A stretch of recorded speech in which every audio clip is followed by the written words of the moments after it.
Take our lead, let's help you make your mark.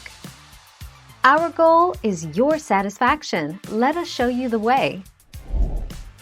Candied fruit has existed since the 14th century. Whole fruit, smaller pieces of fruit, or pieces of peel, are placed in heated sugar syrup, which absorbs the moisture from within the fruit and eventually preserves it.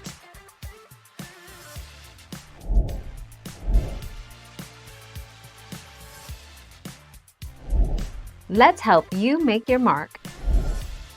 Avoid dried fruit with added sugar. Candied fruit, dried fruit with added sugar are also referred to as candied fruit.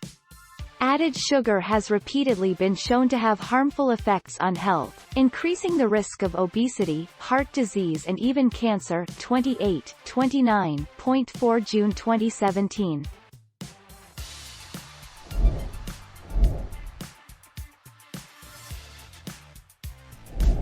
Make your mark, take our lead. 2 years. If you will use the fruit within a year, there is no need to refrigerate it.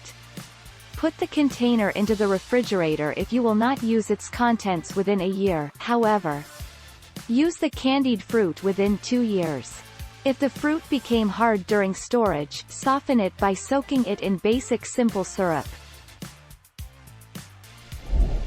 Thank you for watching. Please subscribe and hit the bell notification.